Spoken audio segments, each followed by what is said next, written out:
La luz dorada del atardecer se derramaba sobre el mármol blanco del ático, un espacio tan vasto y silencioso que parecía un mausoleo dedicado al éxito. Ricardo de la Vega, recién llegado de una jornada que había solidificado su imperio un poco más, sintió la habitual punzada de vacío al cruzar el umbral. El silencio de su hogar era una bestia que lo devoraba lentamente desde la muerte de su esposa. Sin embargo, esta tarde, un sonido anómalo rompió la quietud. Un ruido metálico, discreto pero insistente, proveniente del salón principal.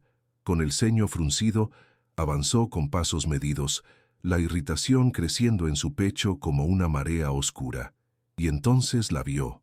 De espaldas, la nueva empleada, Elena, sostenía un pequeño martillo en el aire, a punto de golpear un humilde cofre de madera infantil. La ira cegó a Ricardo en un instante. Un acto de vandalismo, un robo descarado en su propia casa. La presunción de culpabilidad se apoderó de su mente, envenenando cada pensamiento mientras se preparaba para aplastar a aquella mujer insignificante que osaba profanar su santuario. La escena era tan surrealista que por un segundo Ricardo dudó de sus propios ojos. Pero allí estaba ella, la personificación de la traición, a punto de destrozar algo que, aunque desconocido para él, sentía como una invasión intolerable. Un momento de desesperación tan puro que congela el alma. Si sientes que esta historia ya ha tocado una fibra sensible en ti, únete a nuestra comunidad en Susurros del Destino. Suscríbete, activa la campana y dinos desde qué rincón del mundo nos acompañas para no perderte las mejores historias. Queremos saber si tú también crees en las segundas oportunidades. Ricardo dio un paso adelante, su sombra proyectándose sobre ella como la de un depredador. Su voz, cuando finalmente habló, fue un látigo de hielo. ¿Qué cree que está haciendo? No era una pregunta, era una sentencia. Elena se sobresaltó, el martillo temblando en su mano, y se giró lentamente. Su rostro, bañado en lágrimas silenciosas, era un mapa de pura humillación y angustia. La vergüenza la consumía, dejándola sin palabras, atrapada bajo la mirada acusadora del hombre que tenía el poder de destruirla por completo. La mano de Ricardo ya se movía hacia el bolsillo de su chaqueta, buscando el teléfono para llamar a seguridad y expulsarla de su vida para siempre. No había lugar para la piedad, solo para la justicia fría y eficiente que regía su mundo. La había juzgado y condenado en cuestión de segundos. El martillo seguía suspendido en el aire, un péndulo detenido en el instante previo al desastre. La tensión en la sala era tan densa que se podía cortar. Justo cuando sus dedos rozaron el frío metal de su móvil, un grito aterrorizado, una vocecita rota por el pánico, surgió de un rincón oscuro del salón. «Mamá, no. Mi medicina puede esperar. No rompas mis ahorros». El grito no era una acusación, sino un sacrificio desgarrador. Ricardo se quedó paralizado, su cuerpo entero congelado por el shock. El martillo cayó de la mano de Elena, golpeando el suelo de mármol con un estruendo que resonó como un disparo en el silencio sepulcral del ático. El grito infantil había sido una daga de cristal que se clavó directamente en el corazón blindado de Ricardo de la Vega, destrozando la coraza de indiferencia que había tardado 2 años en construir. Por primera vez desde que su esposa, Sofía, se había desvanecido en la cama de un hospital, sintió algo más que la fría rutina del éxito empresarial. Vio a su propio hijo, Leo, en la figura temblorosa de aquel niño desconocido. Leo, a quien apenas veía, a quien dejaba al cuidado de niñeras mientras él conquistaba mercados y cerraba tratos millonarios. La promesa que le hizo a Sofía en su lecho de muerte resonó en su mente con la fuerza de una condena. «Cuida de nuestro hijo». Y él le había fallado. Este ático, este monumento a su poder, era también el mausoleo de su fracaso como padre, un espacio inmenso y vacío donde la soledad era el único habitante permanente. La riqueza, se dio cuenta con una claridad dolorosa, no era más que un disfraz para ocultar su devastadora pobreza emocional. La mujer frente a él ya no era una ladrona, ni siquiera una empleada. Era un espejo. Elena, con su uniforme gastado y su dignidad hecha jirones, representaba un universo de sacrificios que él ni siquiera podía concebir. Era una madre soltera, una guerrera anónima que luchaba cada día en una batalla silenciosa por la supervivencia de su hijo.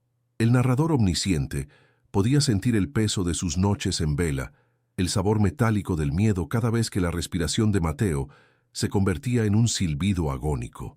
Su vida era una sucesión de trabajos precarios, de cuentas imposibles de pagar y de una constante humillación silenciosa, todo soportado por la fuerza de un amor incondicional. El martillo no era un arma de vandalismo, era el último recurso de una desesperación tan profunda que convertía un acto de destrucción en un acto de amor supremo, una verdad que golpeó a Ricardo con más fuerza que cualquier revelación financiera. El pequeño Mateo, con los ojos inundados de un pánico que ningún niño de 7 años debería conocer, corrió hacia su madre y se aferró a sus piernas como si ella fuera el único ancla en un mundo que se hundía. Elena lo rodeó con sus brazos, un gesto protector tan instintivo y poderoso que silenció todos los pensamientos de Ricardo. En ese abrazo desesperado, él no solo vio a una madre protegiendo a Pinos, su cachorro, sino que se vio a sí mismo como el depredador que había estado a punto de destrozar su frágil refugio. La vergüenza lo inundó, una marea ardiente que subía desde su estómago hasta su rostro, no por su acusación infundada, sino por la revelación de su propia bancarrota moral. Se había convertido en un hombre que juzgaba sin comprender, que castigaba la pobreza como si fuera un crimen y que había olvidado por completo el lenguaje universal del dolor y el sacrificio. Con pasos lentos, casi mecánicos, Ricardo avanzó hacia ellos. Elena se encogió preparándose para el despido fulminante, para la llamada a la policía que la marcaría para siempre. El niño escondió su rostro en la tela del uniforme de su madre, temblando visiblemente. Pero la mirada de Ricardo no se detuvo en el cofre de madera roto, ni en las pocas monedas esparcidas por el suelo de mármol. Sus ojos se clavaron en un objeto pequeño que había caído del bolsillo de Elena durante el caos. Era una fotografía vieja y arrugada, con los bordes doblados por el tiempo. En ella, una Elena mucho más joven sonreía junto a un hombre cuyo rostro le resultó a Ricardo vagamente familiar. Pero no era la familiaridad lo que le heló la sangre, sino el lugar donde fue tomada la foto, el jardín de la casa de sus propios padres, un lugar al que nadie ajeno a su círculo más íntimo había tenido acceso jamás. El mundo se contrajo hasta convertirse en el pequeño rectángulo de papel arrugado que yacía en el suelo. La mente de Ricardo de la Vega, normalmente una máquina de precisión entrenada para procesar datos y anticipar movimientos del mercado, se detuvo por completo, paralizada por una imagen imposible. El jardín de la casa de sus padres no era un simple jardín, era una fortaleza, un santuario de su infancia al que solo la familia y un puñado de sirvientes de absoluta confianza habían accedido jamás. La presencia de Elena en esa fotografía, sonriendo con una inocencia radiante junto a aquel joven, era una anomalía tan profunda que desafiaba toda lógica.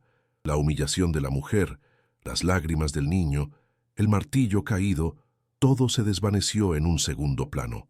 Una tormenta de preguntas sin respuesta se desató en su interior. ¿Quién era ella en realidad? ¿Cómo había cruzado las barreras invisibles pero infranqueables de su mundo? La ira que había sentido momentos antes se disolvió, reemplazada por un desconcierto tan absoluto que le robó el aliento, dejándolo varado en un mar de pura incredulidad. Con un movimiento casi reverencial, se agachó y recogió la fotografía. El papel era frágil y suave al tacto, un testigo silencioso de un tiempo olvidado.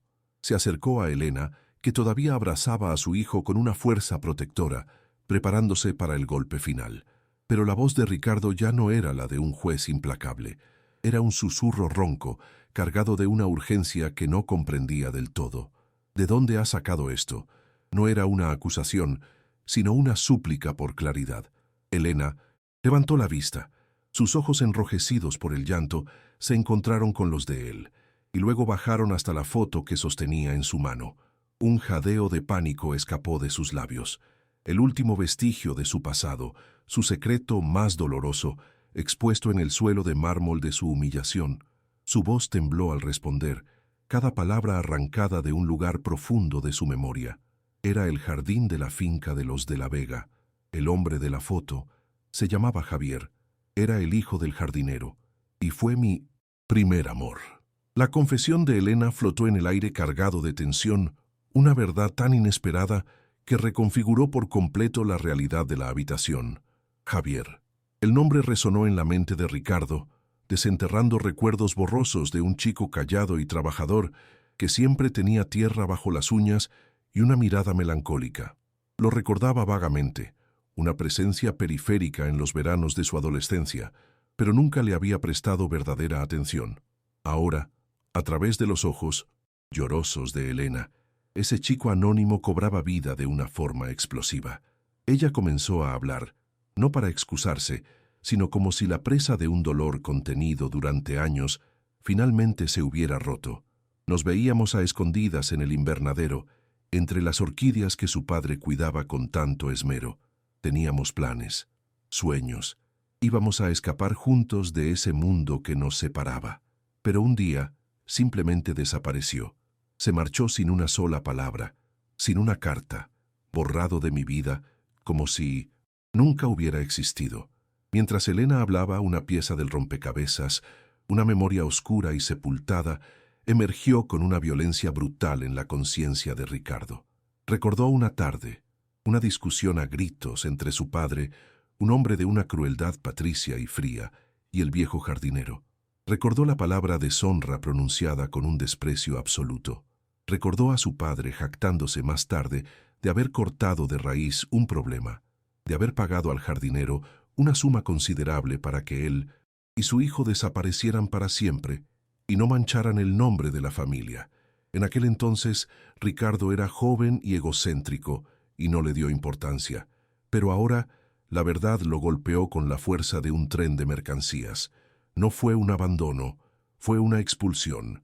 Su propia familia, su padre, había destruido el primer amor de Elena, la había condenado a una vida de lucha y soledad, todo por el arrogante capricho de mantener las clases sociales separadas. La vergüenza que sintió fue corrosiva, una deuda kármica que se materializaba frente a él. Su mirada se desvió de la fotografía al rostro del pequeño Mateo, que lo observaba con unos ojos grandes y asustados, unos ojos que de repente ya no eran los de un extraño. Vio en las facciones del niño un eco, una sombra familiar que ahora, con la verdad revelada, se volvía insoportablemente clara. La forma de la mandíbula, la curva de las cejas, la misma seriedad que recordaba en el rostro del joven Javier. Un pensamiento imposible, una sospecha tan monumental que amenazaba con hacer estallar los cimientos de todo lo que creía saber, comenzó a formarse en su mente. El aire se volvió denso, eléctrico, cargado con el peso de una pregunta que podría cambiar sus vidas para siempre. Se volvió hacia Elena, su voz apenas un murmullo ahogado por el shock y una incipiente sensación de pavor y maravilla. Elena, ese hombre, Javier, ¿es el padre de Mateo? La pregunta de Ricardo quedó suspendida en el aire, pesada e irrompible, una barrera de cristal invisible que separaba dos mundos a punto de colisionar. Elena, con el rostro todavía surcado por las lágrimas, sintió que el suelo se abría bajo sus pies.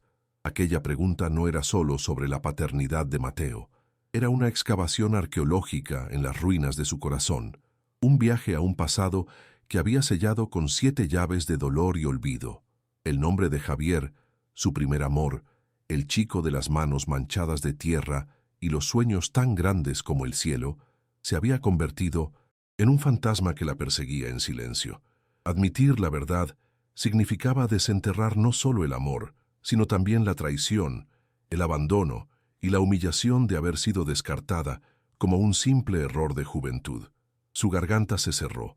Un nudo de pánico y pena le impidió pronunciar una sola palabra. El silencio se estiró, cargado de una tensión tan insoportable que parecía a punto de quebrar el mármol del suelo. Un silencio que contenía la historia de 2 vidas rotas por el poder y el dinero. Fue entonces cuando un sonido agudo y rítmico rompió el hechizo. El repiqueteo de unos tacones de aguja sobre el mármol, un sonido tan preciso y frío como el de un metrónomo marcando el fin de una era. Desde el pasillo que conectaba con la entrada principal, apareció una figura que era la antítesis de todo lo que Elena representaba. Isabel, la hermana de la difunta esposa de Ricardo, entró en el salón con la elegancia depredadora de una pantera. Vestía un traje de chaqueta blanco, inmaculado, su cabello rubio recogido en un moño perfecto que no admitía ni un solo pelo fuera de lugar, y sus ojos azules, afilados como fragmentos de hielo, barrieron la escena con un desdén apenas disimulado. Vio a Ricardo de rodillas, a la empleada llorando y al niño aferrado a sus faldas. No vio una tragedia humana, vio un desorden, una mancha en la pulcritud de su mundo perfectamente orquestado, una debilidad inaceptable en el hombre que ella pretendía controlar. Ricardo, querido, ¿qué es? Este circo tan lamentable. La voz de Isabel era seda y veneno, una caricia que dejaba quemaduras de tercer grado. Ignoró por completo a Elena y a Mateo, como si fueran parte del mobiliario, y se dirigió únicamente a su cuñado. Su mirada no contenía ni una pizca de empatía, solo una fría y calculadora evaluación de la situación. Te dejo solo por unas horas y encuentro tu casa convertida en un refugio para desamparados. No esperaba que tuvieras estas inclinaciones caritativas tan vulgares. Cada palabra era un dardo envenenado, diseñado para avergonzar a Ricardo, para recordarle su estatus, para arrastrarlo de vuelta a la fortaleza de frialdad en la que había vivido durante los últimos 2 años. Isabel no veía personas, veía piezas en un tablero de ajedrez, y Elena acababa de convertirse en un peón molesto que debía ser eliminado sin contemplaciones para que la partida pudiera continuar según sus reglas. El ataque de Isabel tuvo el efecto deseado. Ricardo se puso en pie de un salto, como si lo hubieran descubierto cometiendo un acto vergonzoso. La vulnerabilidad que había sentido momentos antes se replegó, sustituida por la máscara de autoridad que tan bien conocía. Se sintió expuesto, infantilizado bajo la mirada crítica de Isabel, la mujer que se había convertido en su socia, su confidente y, en muchos sentidos, en la guardiana de su legado y el de su hermana fallecida. Por un instante, la duda lo corroyó. Tal vez Isabel tenía razón. Tal vez se estaba dejando llevar por un sentimentalismo barato, una debilidad que podría ser explotada. Miró a Elena, ahora encogida bajo el peso de la nueva amenaza, y luego a Isabel, que representaba el orden, la lógica y la seguridad de su mundo. El corazón y la razón libraban una batalla campal en su interior, y él se encontraba atrapado en el fuego cruzado, incapaz de decidir qué voz escuchar. Isabel, percibiendo su vacilación, avanzó con una confianza absoluta. Su mirada se posó en la fotografía arrugada que Ricardo todavía sostenía en la mano. Con un gesto rápido y posesivo se la arrebató de los dedos. «Vaya, vaya, pero ¿qué tenemos aquí?» Sus ojos escanearon la imagen con una sonrisa burlona que no llegó a sus ojos. Así que la pobre empleada desesperada tiene una historia. Y qué conveniente que esa historia te involucre, aunque sea de forma tan remota. No eres la primera, querida, que intenta fabricar una conexión con los de la Vega para sacar tajada. La acusación fue brutal, directa y pública, lanzada con la intención de destrozar cualquier atisbo de credibilidad que Elena pudiera tener. La humillación de la mujer alcanzó un nuevo pico, sintiendo cómo su pasado era retorcido y convertido en un arma para destruirla frente al único hombre que había mostrado una chispa de compasión. «No es lo que usted piensa, por favor». La voz de Elena fue un susurro roto, un intento desesperado por defender su honor. «Yo no sabía que esta era su casa cuando acepté el trabajo. Fue una coincidencia». Pero sus palabras se perdieron en el aire, ahogadas por la risa fría y cortante de Isabel. Coincidencia, por supuesto. Las coincidencias son el recurso de los mentirosos y los oportunistas. Isabel se volvió hacia Ricardo, su expresión ahora grave y falsamente preocupada, como la de una protectora salvando a un niño de un peligro inminente. «Ricardo, esta mujer es una manipuladora profesional. Ha estudiado a nuestra familia, ha encontrado una vieja conexión y ha venido aquí con su hijo enfermo para darte lástima. para ablandar tu corazón y abrirse paso hasta tu fortuna. Es un manual de estafa de manual. El veneno de la sospecha comenzó a filtrarse en la mente de Ricardo, nublando la claridad emocional que había sentido apenas unos minutos antes. Isabel se acercó aún más a él, su voz bajando a un susurro íntimo y conspirador, su perfume caro envolviéndolo en una nube de familiaridad y lógica fría. Piensa en Sofía, Ricardo. Piensa en lo que ella querría. Ella construyó este imperio contigo. Protegió a nuestra familia de parásitos como esta. ¿Vas a permitir que una completa desconocida, una mentirosa con un cuento bien aprendido, ponga en riesgo todo por lo que luchasteis? ¿Vas a permitir que se acerque a Leo? Tu hijo ya ha sufrido bastante. No necesita que su casa se llene de extraños con intenciones dudosas. Cada palabra era un golpe maestro de manipulación, utilizando el recuerdo sagrado de su esposa muerta para acorralar a Ricardo, para obligarlo a elegir entre la lealtad a su pasado y la extraña e inexplicable conexión que sentía con Elena y su hijo. La duda se convirtió en un monstruo en su interior, devorando la incipiente empatía. Con su trabajo de zapa casi completo, Isabel se preparó para lanzar el golpe de gracia, la jugada que cambiaría el curso de la partida de forma definitiva. Se paseó por el salón, sus dedos rozando con delicadeza los objetos de arte carísimos, como una reina inspeccionando su dominio. Se detuvo junto a una pequeña mesa auxiliar de plata, donde por la mañana había dejado algunas de sus pertenencias. Frunció el ceño con una expresión de estudiada confusión.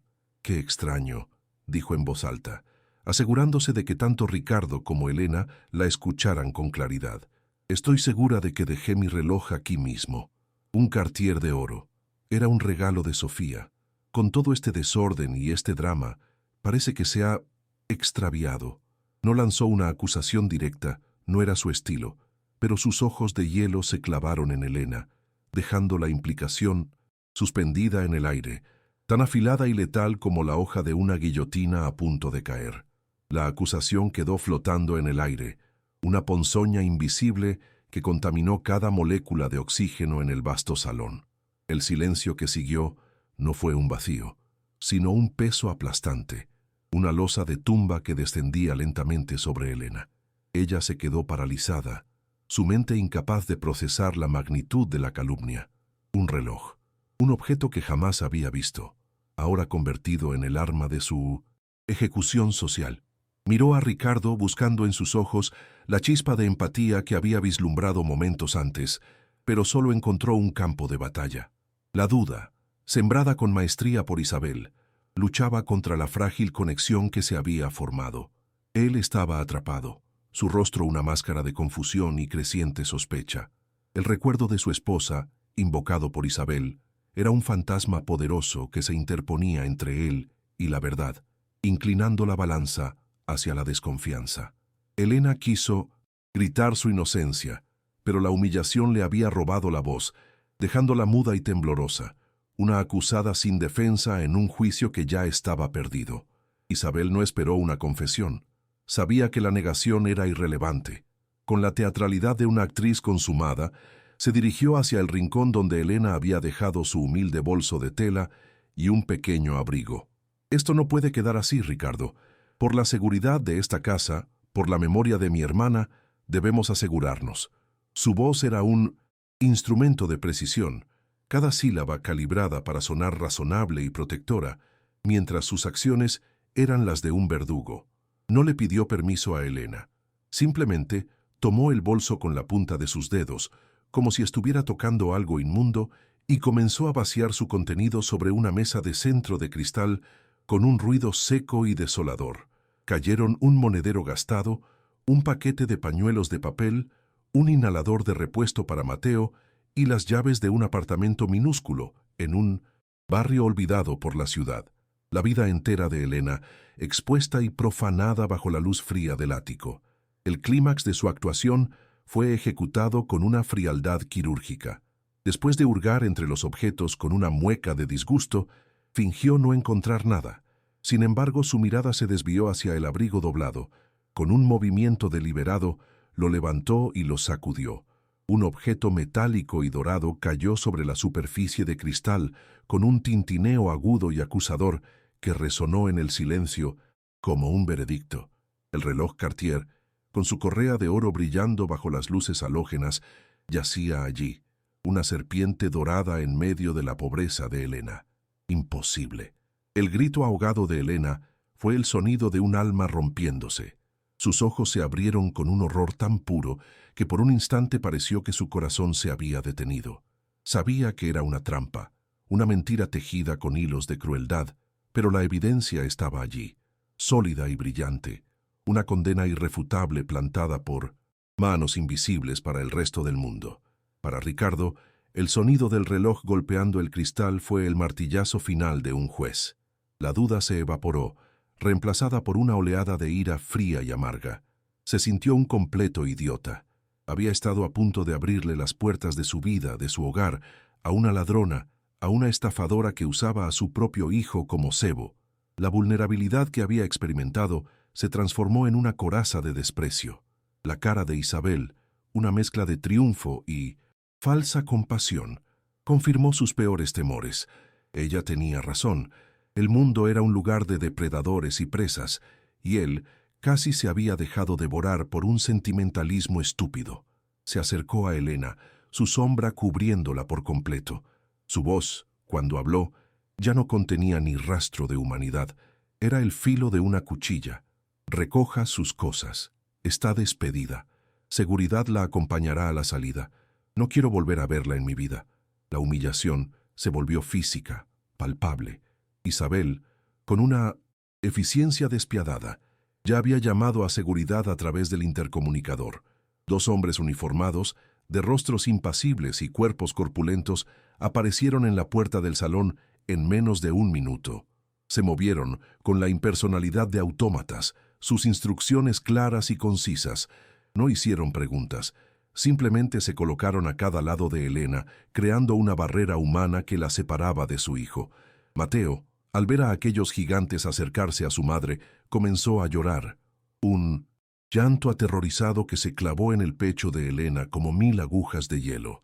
Ella intentó arrodillarse para abrazarlo, para susurrarle que todo estaría bien, pero uno de los guardias la sujetó suavemente por el brazo, un gesto firme que le indicaba que el tiempo de las despedidas había terminado. La escoltaron hacia la puerta como a una intrusa, una delincuente expulsada del paraíso. Mientras Helena era arrastrada por el largo pasillo de mármol, escuchó la voz de Isabel a sus espaldas, hablando por teléfono con un tono de grave preocupación. Sí, a la agencia de personal. Quiero informar de un incidente muy grave. Una empleada llamada Helena... Sí, esa misma. Un caso de robo. Por supuesto, entiendo que deben tomar medidas. No podemos permitir que personas así pongan en riesgo a otras familias. Cada palabra era un clavo más en el ataúd de su futuro. Isabel no solo la estaba expulsando de esa casa, la estaba borrando del mapa laboral, envenenando su nombre, asegurándose de que ninguna puerta volviera a abrirse para ella. Era una aniquilación total, un castigo desproporcionado ejecutado con una sonrisa satisfecha que el narrador podía ver claramente en la mente de la antagonista. Estaba eliminando la competencia, podando una mala hierba antes de que pudiera echar raíces en su jardín cuidadosamente cultivado. La puerta de servicio se cerró tras ella con un clic metálico y definitivo, el sonido del fin del mundo. Helena y Mateo se encontraron en el frío y anónimo pasillo de servicio, y luego en un ascensor que descendía 30 pisos hacia la cruda realidad de la calle. Afuera, la noche había caído, y las luces de la ciudad parecían burlarse de su desgracia. Helena se abrazó a su hijo, cuyo pequeño cuerpo temblaba de frío y de miedo. No tenía a dónde ir. El dinero que Ricardo le había dado para la medicina se había quedado sobre la mesa, olvidado en medio del caos. Estaba sola, sin trabajo, sin dinero, y con una mancha en su historial que la perseguiría para siempre. Miró hacia arriba, hacia la torre de cristal que se alzaba como un monolito de poder e injusticia, y sintió una desesperación tan absoluta que le robó el aire. Había tocado fondo, un abismo oscuro del que parecía imposible escapar, pero la crueldad de Isabel aún no había alcanzado su cenit. Mientras Elena intentaba calmar el llanto de Mateo en una acera inhóspita, sin saber qué paso dar a continuación, un coche oscuro y sin distintivos se detuvo silenciosamente junto a ellos. De él descendieron dos personas, un hombre y una mujer con carpetas en las manos y una expresión de seriedad profesional que helaba la sangre. Se acercaron a ella con pasos medidos. «Señora Elena, somos de los servicios sociales. Hemos recibido una denuncia anónima muy preocupante sobre la situación de su hijo. Se la acusa de negligencia y de poner en riesgo su bienestar». El mundo de Elena se inclinó sobre su eje. La acusación de robo era una cosa, pero esto era un ataque directo a su corazón. A mí no me siento hasta la única razón de su existencia. El pánico la paralizó cuando la mujer se agachó para hablar con Mateo, su voz falsamente dulce. «Hola, pequeño. Vamos a tener que acompañarnos. Vienes a un lugar seguro». Arriba, en la torre de marfil que era su ático, Ricardo de la Vega se encontró con un silencio que ya no era pacífico sino acusador. Cada rincón del vasto espacio, ahora purgado de la presencia humilde de Elena y Mateo, parecía gritarle su fracaso.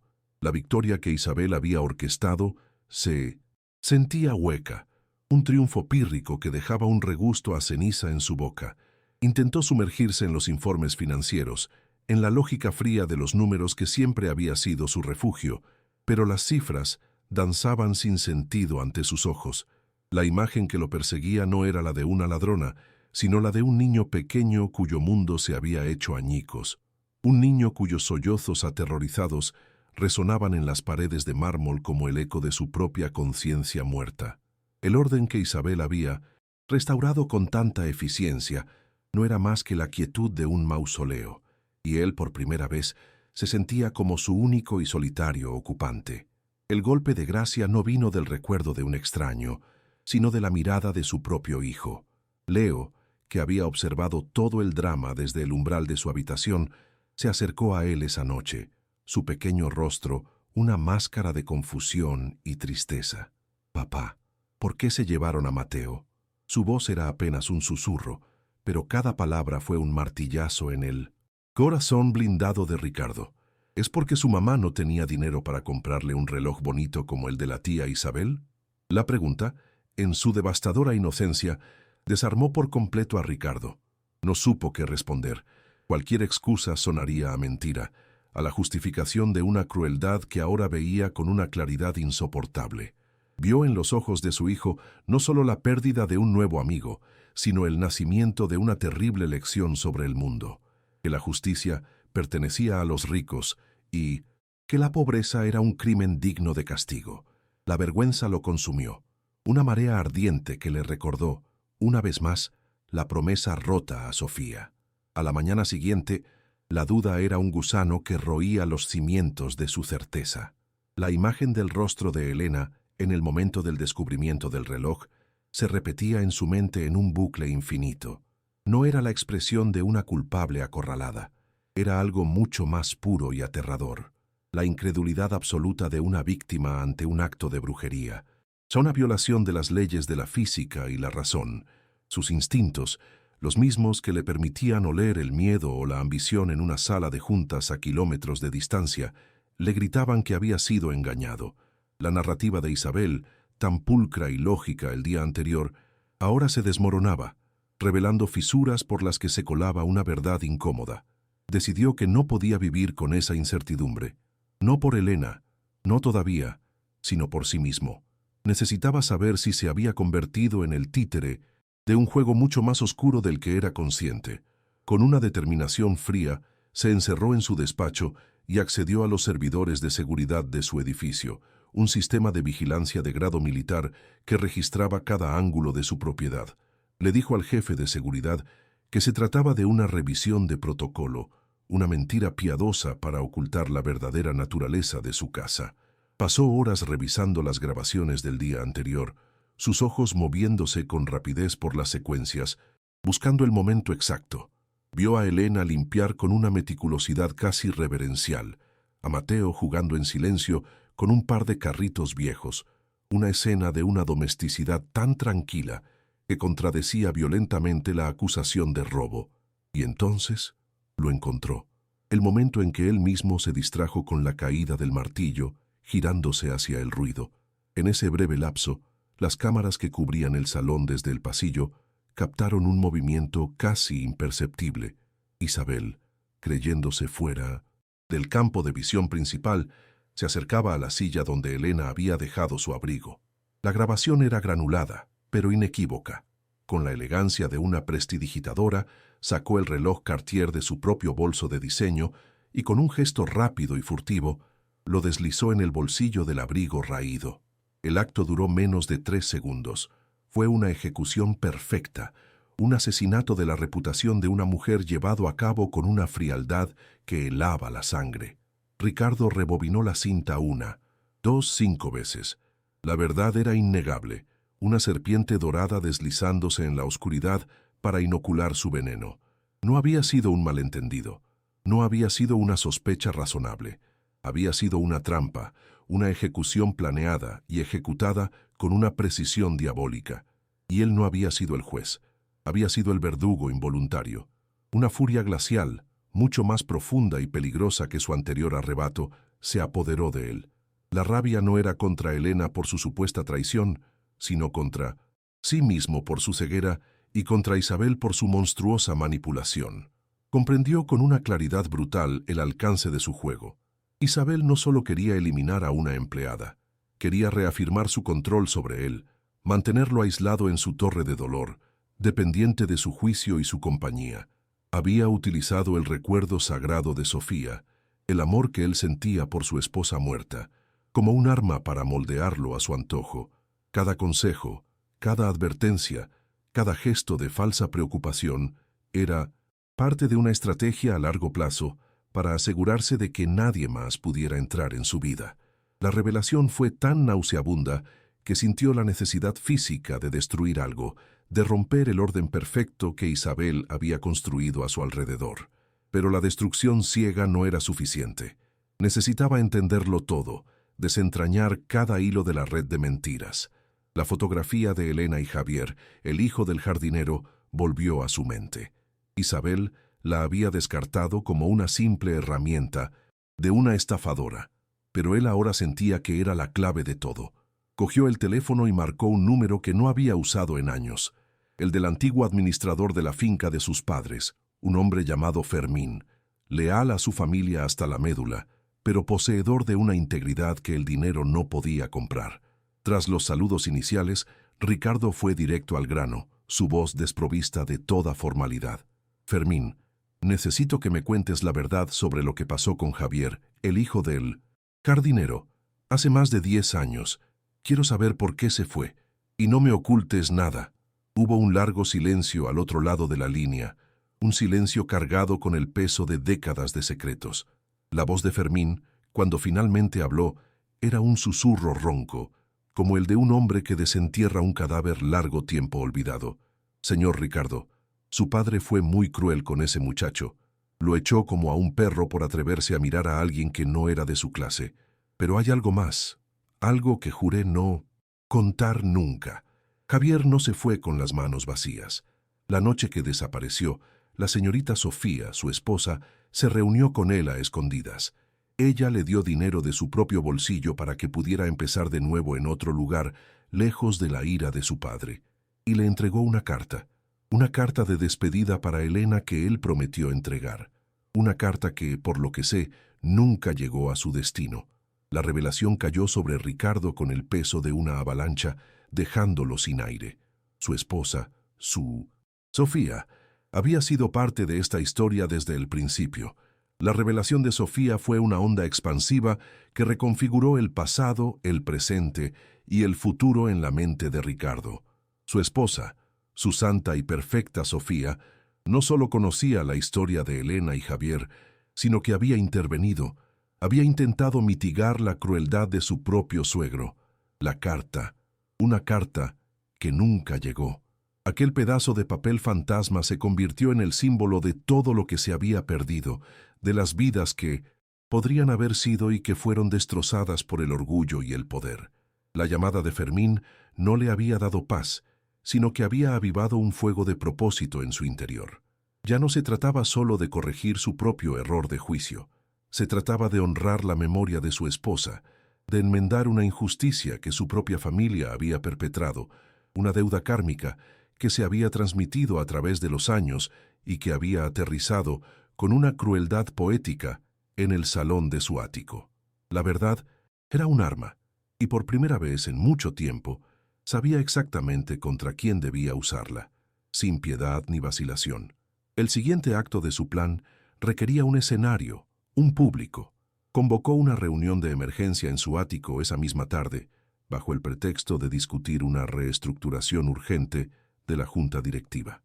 Isabel llegó la primera, radiante de confianza, asumiendo que su victoria sobre Elena había consolidado su posición como la mano derecha indispensable de Ricardo. Llegaron también los miembros más antiguos del consejo, hombres y mujeres de rostros serios que representaban el viejo poder, el mismo que su padre había ostentado. Y finalmente, con una excusa cuidadosamente elaborada, Ricardo hizo que trajeran a Elena y a Mateo, diciéndoles que era un mero formalismo para cerrar su finiquito y que el niño debía estar presente. Elena entró en la sala con la cabeza gacha, la humillación todavía fresca en su piel, sin entender por qué debía soportar aquella última tortura frente a la élite de la ciudad, sin saber que no era la acusada, sino la testigo principal de una ejecución que estaba a punto de comenzar. Isabel, en su elemento, se movía entre los directivos con la gracia de una anfitriona consumada, su voz un murmullo de poder y seguridad. Cuando Ricardo finalmente tomó la palabra, el silencio en la sala fue absoluto. Comenzó hablando del legado, de los valores sobre los que se había construido el imperio de la Vega. Sus palabras eran frías, corporativas y Elena sintió una nueva punzada de desesperación, creyendo que iba a ser utilizada como un ejemplo de lo que ocurría cuando se traicionaba la confianza de la familia. Isabel lo miraba con una sonrisa de aprobación, creyendo que aquel discurso era una reafirmación de su visión del mundo. Pero entonces el tono de Ricardo cambió.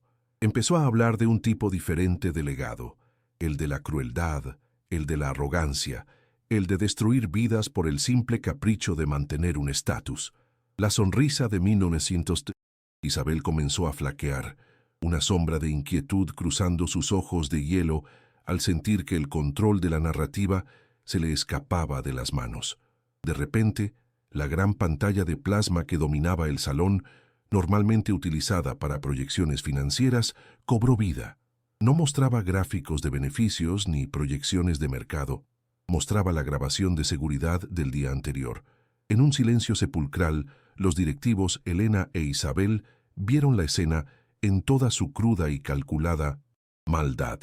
Vieron a Isabel con la precisión de una asesina deslizar el reloj Cartier en el abrigo de Elena. El vídeo se reprodujo en bucle, sin sonido, una y otra vez, el gesto furtivo magnificado, imposible de negar. Un murmullo de shock recorrió la sala. Los rostros de los directivos se volvieron máscaras de incredulidad y disgusto. Elena levantó la vista por primera vez, sus ojos clavados en la pantalla, y un sollozo ahogado escapó de sus labios al ver la prueba irrefutable de la traición que casi la había destruido. La humillación pública se había invertido con una fuerza devastadora. Isabel se quedó petrificada, su rostro drenado de todo color, convirtiéndose en una estatua de mármol blanco a punto de resquebrajarse. «Es una manipulación, un montaje», balbuceó, su voz perdiendo toda su autoridad, convirtiéndose en el chillido agudo de un animal acorralado. «Ricardo, es una mentira para protegerla a ella». Pero nadie la escuchaba. Ricardo avanzó hacia ella, su mirada desprovista de cualquier emoción que no fuera un desprecio glacial. «No es la única mentira, Isabel». Habló de la historia de Javier y Elena, de cómo su padre los había separado, de cómo ella, Isabel, lo sabía todo porque Sofía se lo había confesado en sus últimos días. Reveló que Isabel había ocultado deliberadamente esa conexión, usándola como palanca para sembrar la duda desde el principio. La acusó no solo de haber tendido una trampa a Elena, sino de haber profanado la memoria de su propia hermana, usando su nombre para justificar sus actos de pura ambición y crueldad. Cada palabra era un martillazo, demoliendo la fachada de lealtad y devoción que Isabel había construido con tanto esmero durante años. El golpe final fue aún más personal, más devastador. Ricardo proyectó en la pantalla un documento, un testamento, no el de su padre, sino el de Sofía. En él, su esposa había dejado estipulado un fondo fiduciario, una suma considerable destinada a encontrar a Elena y a su hijo, si es que existía, para compensar el daño que la familia de la Vega había causado. El albacea de ese fondo era Isabel. «Lo sabías», le espetó Ricardo, su voz resonando con la furia de una traición insondable.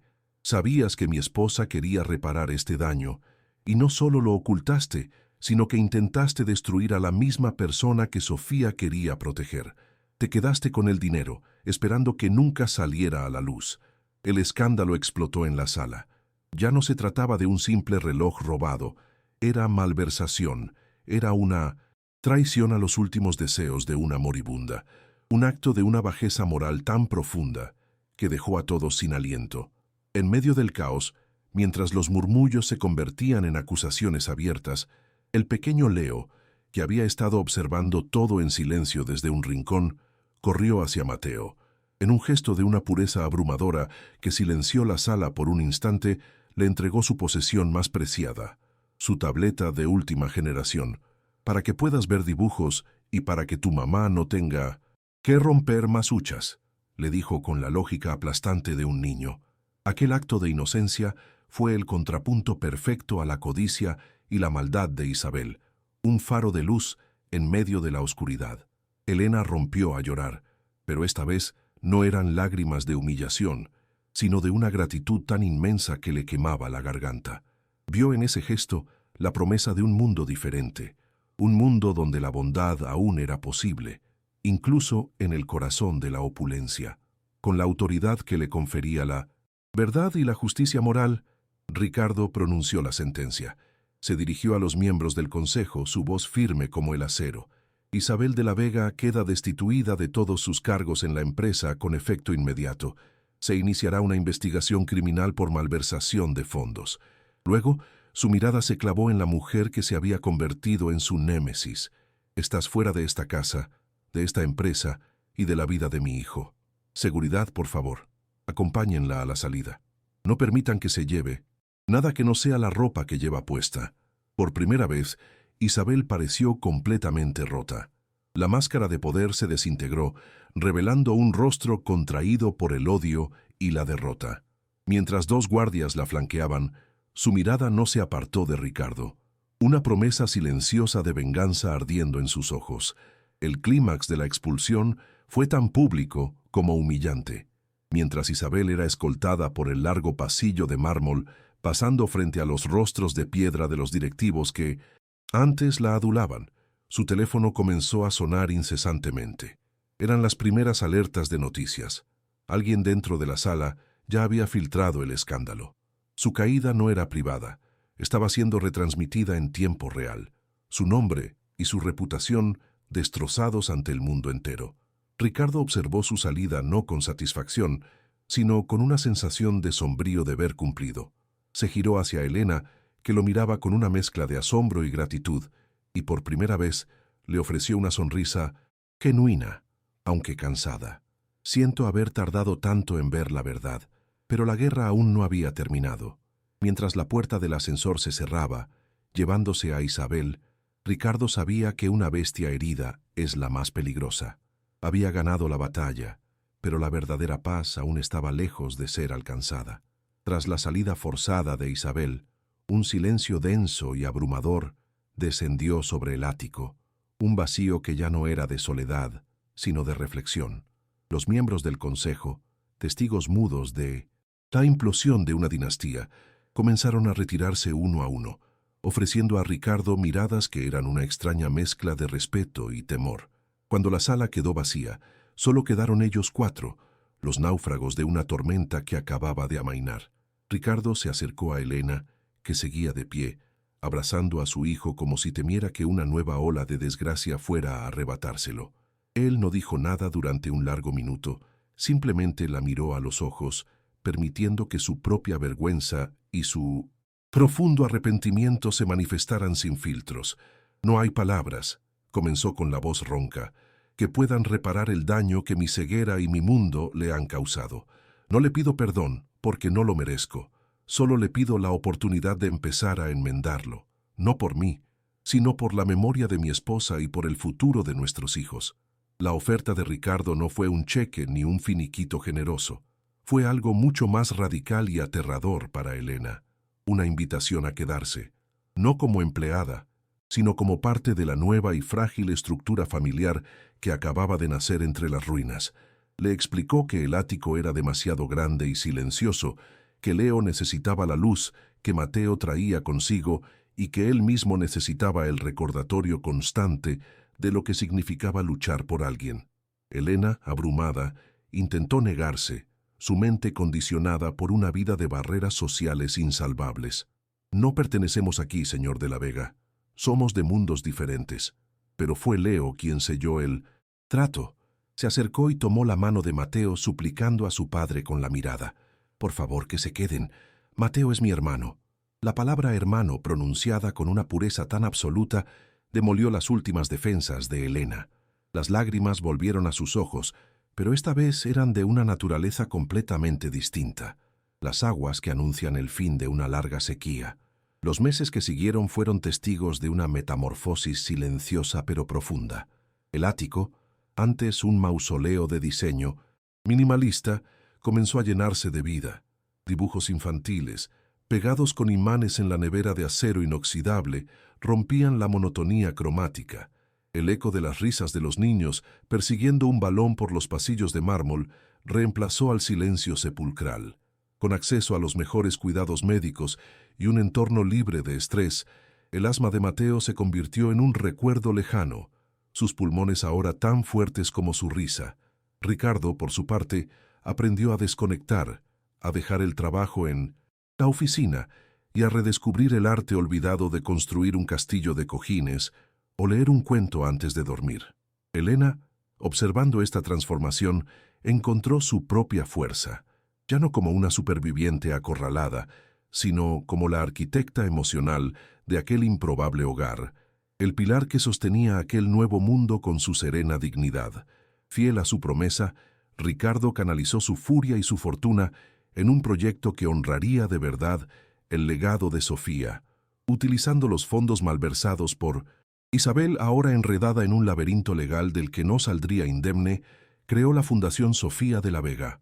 No era una organización benéfica tradicional, sino un refugio integral para madres solteras con hijos que padecían enfermedades crónicas. Elena, con su experiencia de primera mano, se convirtió en una pieza clave del proyecto, no como un símbolo, sino como codirectora. Su empatía y su conocimiento del sufrimiento real dieron forma a cada programa, asegurando que la ayuda no fuera solo económica, sino también emocional y logística. Juntos transformaron el veneno de la traición de Isabel en un antídoto para cientos de familias, convirtiendo una historia de injusticia privada en una victoria pública para los más vulnerables, cerrando el círculo de dolor con un acto de redención a gran escala. Un año después, en una tarde soleada, Ricardo y Elena observaban desde la terraza del ático cómo Leo y Mateo jugaban al fútbol, sus gritos de alegría mezclándose con el murmullo de la ciudad. El sol poniente ya no proyectaba sombras melancólicas, sino que bañaba la escena con una luz cálida y prometedora. Ya no había un millonario y una empleada, solo dos personas que habían encontrado en el otro las piezas que les faltaban, unidas por un respeto y un cariño que trascendía cualquier etiqueta. «Me salvasteis», dijo Ricardo en voz baja, no a Elena, sino al aire, a la verdad que ahora era tan evidente como el horizonte. «Me salvasteis de mí mismo».